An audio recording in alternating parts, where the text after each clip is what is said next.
Hi everybody, Max Scoville here for Rev3 Games, and if you missed it, last year one of the big holiday crazes was Skylanders Spyro's Adventure, which is this thing where you get these toys and then you get them and they go inside the video game, and well, long story short, Activision is releasing Skylanders Giants this holiday season, and it is a big thing, so here's my review for it. For the uninitiated, Skylanders works like this. You take the Skylander figurine and you place it on the Portal of Power, which is connected to your console of choice. Then, using a mixture of ancient sorcery and near-fields communications technology, the Skylander is magically transported into the game. The portal supports up to 2 toys at a time, and the game has a co-op mode as well as competitive arenas. Each toy has a chip inside it that'll store data about the Skylander's level, experience points, gold, as well as a nickname and the gamer tag that toy is registered to. The toys are universal, so if little Ralphie has an Xbox 360 and little Tommy has a Wii, they can still bring toys to each other's houses to play Skylanders. Executed poorly, Skylanders could have been nothing more than a shovelware video game tied to a shameless merchandising scheme.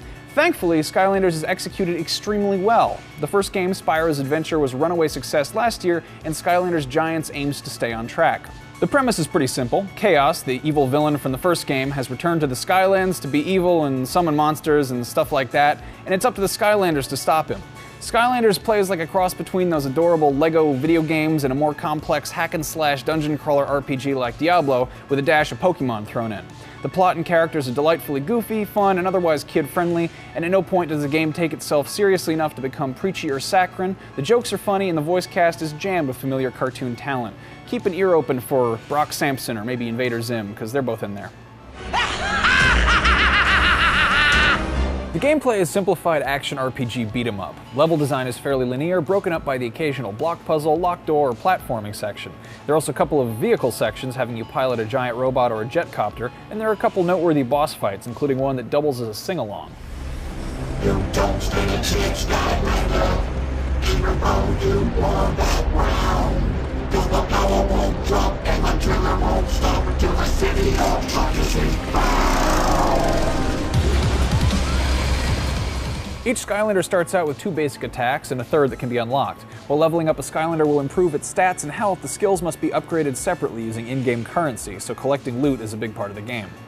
Each of the 16 levels takes about 30 minutes to complete the first time through, but there are a ton of hidden areas and items. In addition to hidden loot caches, there are also hidden special items like winged sapphires, which give you a discount on upgrades, and hats, which act as armor for your Skylander as well as making it look hilarious. Certain areas of each level can only be unlocked by Skylanders of a certain elemental type, and while it's entirely possible to play through the entire game with a single Skylander toy, you will have to shell out a few bucks for a handful of toys if you want 100% it. This is my kind of place. The biggest addition to Skylanders Giants is a pretty obvious one. It's the Giants. Joining the ranks of the little Skylander toys are 8 new big ones, one for each different elemental class. The Giants are around twice the size of the regular Skylanders, both as toys and in-game. They're much stronger, but a good deal slower on the battlefield. They're able to lift up large rocks and throw them, as well as clearing block doors that the smaller Skylanders have to blow open with bombs. The giant toys light up when placed on the portal without any batteries, which is pretty cool, and it's a new feature that's also featured by some of the Light Core figures, which will release an energy blast when placed in the game.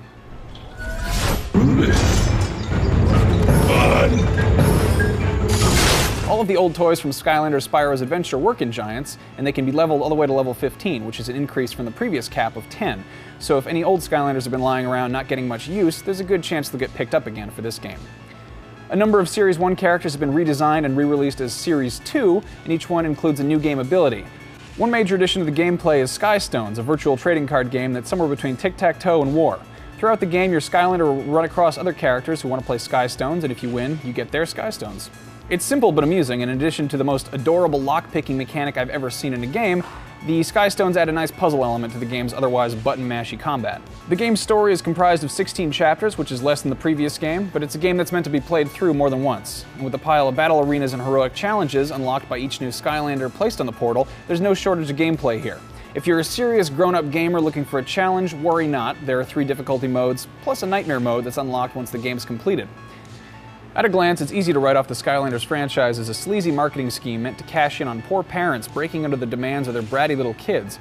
But upon closer inspection, it's a really well-made game that offers a solid amount of bang for the buck. Probably my biggest nitpick with the game is the Soul Stones hidden throughout the levels. Each one of these unlocks an ability for a specific Skylander, even if you don't own that particular Skylander, and if you don't, it offers a preview of its ability, which is basically just an in-game advertisement and kinda tacky.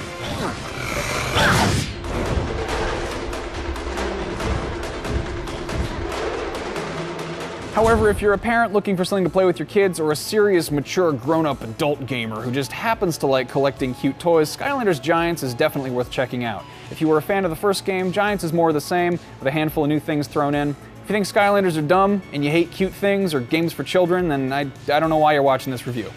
If Skylanders Giants looks like your cup of tea, buy it. Skylanders Giants comes in two varieties. There is the regular version, which will set you back $75, which includes the Portal and T-Rex, who's one of the Giants, as well as Jetvac and Cinder, who are both little monsters you play with. That includes the game as well. And then of course there is the Portal Owners Pack, which is for people who, if you already have the first game, which just comes with T-Rex and then the game itself.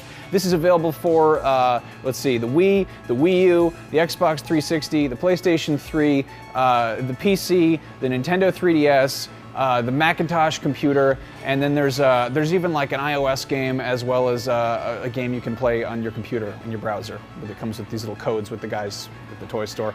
Yeah, if you want to check out a really cool interview I did with the guy who actually invents these little things, we have one up right here on this channel, Rev3 Games.